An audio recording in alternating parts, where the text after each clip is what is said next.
What's going on? Welcome back to the Financial Freedom Show with Chase Lawson. I am your delighted host, Chase Lawson, and we've got another great episode in store for you today. But before we begin, please go ahead and make sure you subscribe so you're among the first to be notified when new episodes drop. And if you like today's episode, please go ahead and like this or leave a review wherever you may be listening. So let's jump in. Today I wanted to discuss a finance strategy known as paying yourself first. I'm sure you've probably heard people advise this time and time again, but what exactly does that mean? In today's episode, I will dive into the meaning behind pay yourself first, how to execute it, and why it's so critical for everyone to follow.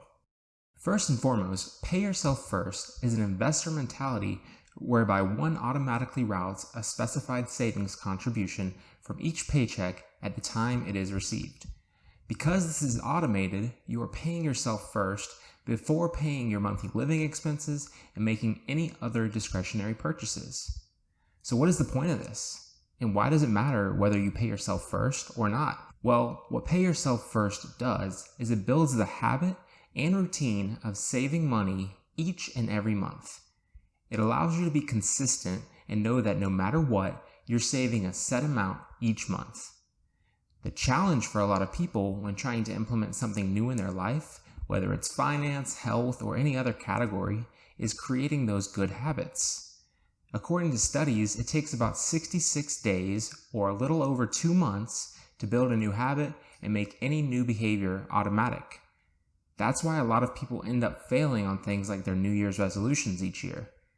It's hard and takes time to turn any new behavior into a new routine, so any steps you can take to help automate that and not even have to think about it will make it so much easier to put into practice and be consistent with it month in and month out. As I mentioned in other episodes and in my book, data shows that most Americans don't have enough money saved either for retirement or for potential emergencies that may arise.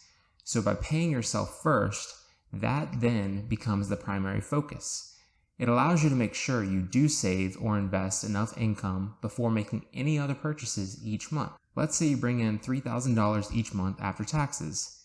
You may have a goal of saving 10% each month, or $300. Typically what happens is people will have their paycheck go straight to their bank and then use that money throughout the month as expenses arise, and then whatever is left is what they save.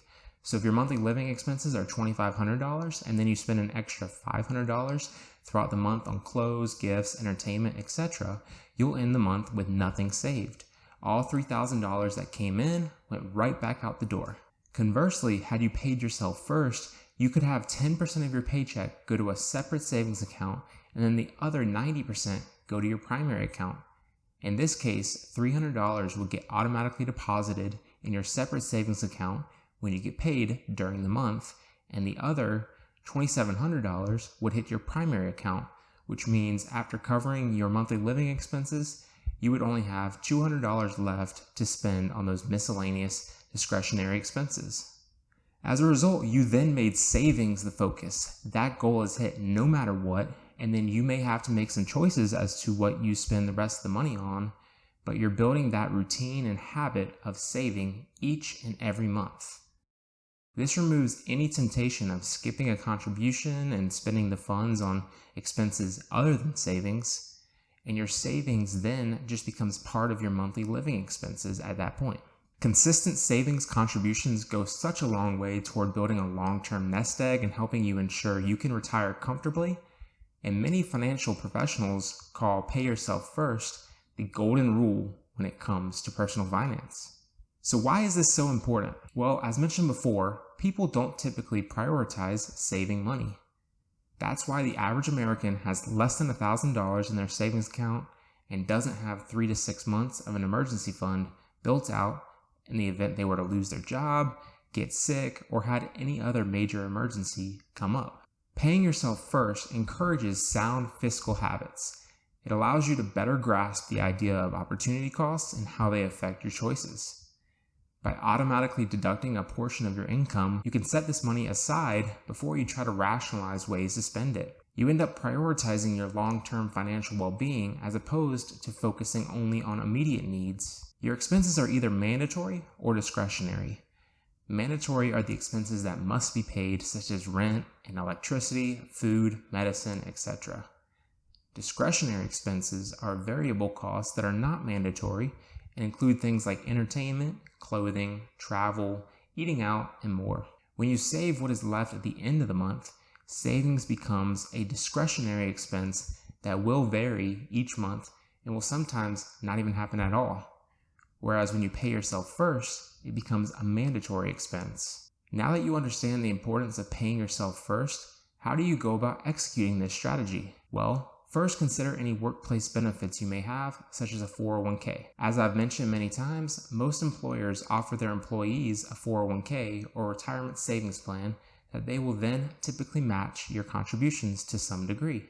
This money is earmarked for retirement and so should not be accessed until that point, but could set you up well when you do get to retirement, as you can likely earn 7 to 10% annual growth on those funds.